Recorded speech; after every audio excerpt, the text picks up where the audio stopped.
Okay, so we're going to do numbers 45 and 48 on page 432, which was part of your homework assignment. These ones are ones that ask you to use the calculator. It says, use the graphing utility to approximate the solutions of the equations on the interval of 0 to 2 pi. So first of all, the word approximate, right? So it says approximate. So approximate means we're not going to be finding the exact answer, so it won't be something like um, you know, 5 pi over 7. It's going to be some decimal approximation of that. And it says over the interval 0 to 2 pi, so when we look at the calculator, we're going to be using just the interval from 0 to 2 pi. So how am I going to do this? Well, let's get our calculator. The first thing I have to do is make sure that my calculator is set to radians. So I want to hit the mode button here, and I want to make sure that I am choosing radian. Mine is set to radian down here, but if it wasn't, make sure that you choose radian. So just hit enter. In order to graph any trig functions, it has to be in radians. I'm going to clear out all this other stuff that I have in here. So I hit y equals so that I could go to the graphing, and I'm actually going to type in this function. So I'm going to say 2 sine x minus x, and I'm going to let this side be y. So they want to know, when is this whole thing equal to 0, and I'm graphing all the possible solutions when I set it equal to y. So when I set it equal to y, I'm going to be graphing every solution that's possible and looking for the ones that come out to be 0. Now before I do that, what I'm going to do is I'm going to change the window. So I hit my window button, and I want my x minimum to be, well, really we want to go from 0 to 2 pi. I'm going to go, I guess we'll go 0 to 2 pi, and then if we have to zoom it out just a little bit, like if 0 is one of the answers, we might not be able to see it on the graph, so we'll look and see. But and then I'm going to put 2 pi for my maximum, because 2 pi is the biggest we want to go. The y values probably aren't going to be that tall, but this is something sort of with an amplitude of 2-ish. So I'm just going to make these 5s just to make it a little bit smaller. And now I'm going to graph.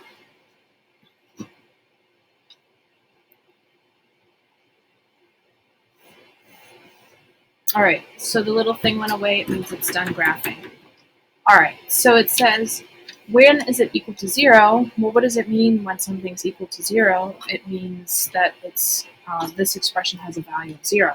What do those look like on a graph? They look like x-intercepts, right?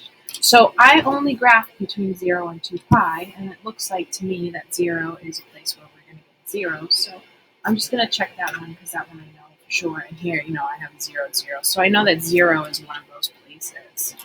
And then let's look back at the graph. It doesn't look like it's going to head back up by 2 pi, but I'm going to open the window up just a little bit and do like let's do 3 pi, but I'm pretty sure it's not going to come back up in time, because it looks like it's going way down. Yeah, so we can see it's not going to actually come back up. So this is the one that we're looking for. This is the only other one. Okay, so how am I going to figure out that one? Well, I'm going to actually just put the window back to 2 pi because it makes it a little bit smaller. But so I got this 0. We saw that there isn't going to be another 0 by the time we hit to 2 pi, so this is the one I'm looking for. So I'm going to do second calculate, and I'm going to calculate the 0. It asks for the left bound, so I want to be to the left of the 0, but to the right of this 0, because if I have 2 zeros in my region, it doesn't know what to do with that. So I'm going to, and then it says, what's the right bound? I'm going to go to the right. So what I'm doing here is I'm setting the space where the calculator is actually going to look for 0. So it's only going to look between these two arrows, and then it says guess, and I hit the enter key, and it tells me the other one is approximately 18954. Oh, 55, I guess. if we're going to round it to 4 decimal places. All right, so that's how you find the approximate radians, so 0 radians and 1.8955 radians. If you wanted to know what that was like with a pi in it, you could divide it by pi, but you're not going to get a nice number here because it's just an approximation. That's probably not something that, is easy to multiply by pi. Divide by pi. So let's look at the next one that we wanted to see. It was CSC, so cosecant plus cotangent. So obviously my calculator doesn't have a cosecant and it doesn't have a tangent. So what am I going to actually type into my calculator? I'm going to type this in.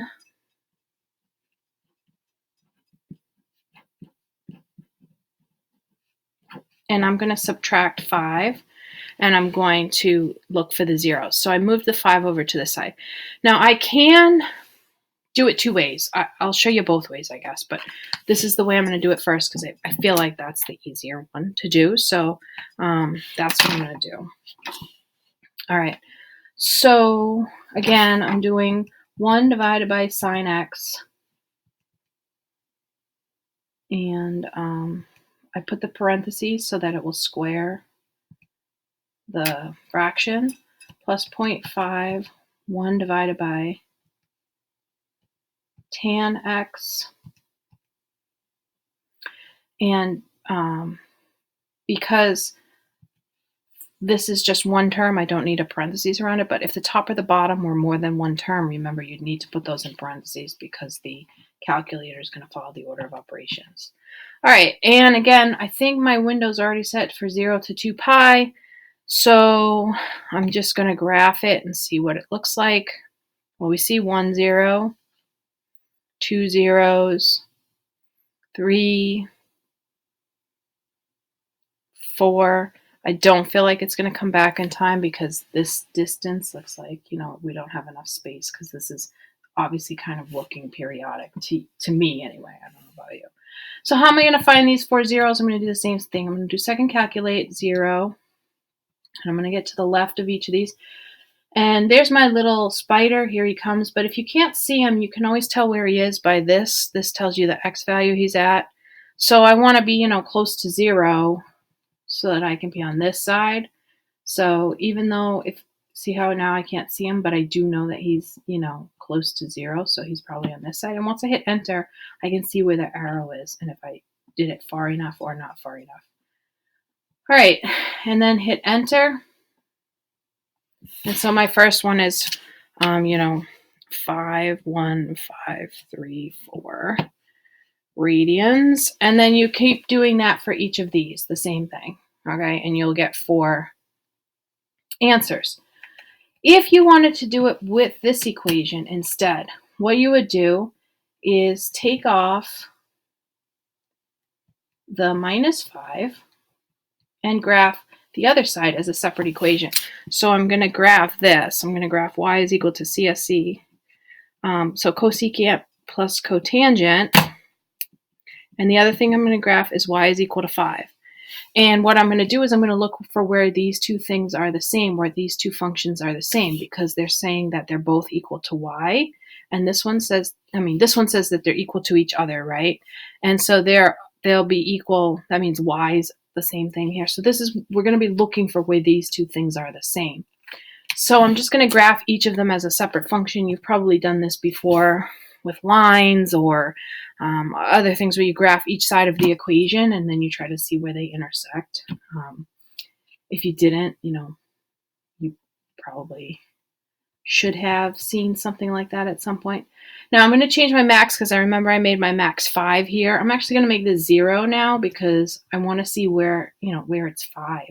So I'm going to do a little bit bigger than 5. So I don't know, let's do 8. And now I'm going to graph it. So it's the same shape, right? Moved up 5. From the first one that I did, right? Because when I moved this down here, I moved it down 5. So this is, this thing has been moved up 5. And there's my line y is equal to 5. So what you're going to notice is that when I find out what that point is, it's going to be the exact same thing as this 0.51534. It's going to be hitting this line of 5 at the same place because this is a graph that's moved up 5, but the same exact picture. So how do I find that? I do second calculate, and now I want to find out where they intersect. So I go down to intersect, and the first curve is going to be, you can see this curve here, and then there's this curve here. So y is equal to 5 and y is equal to this one. Now where my little guy is, see my spider? It's going to find the one that's closest to that intersection. So, or closest to the spider. It's going to find the intersection closest to the spider is what I'm trying to say. And it doesn't matter which one you call the first one, but I'm calling that one the first one because it was already on there. And then this is my second one. So it's going to find this intersection, I hope, because that's where I put my spider. So now I'm going to hit guess. And you can see there's my 515. And again, just move my spider over to closer to here and do the same thing again. And you will find those other 3 places of intersection. Or if you make them this way, the other 3 zeros. Okay?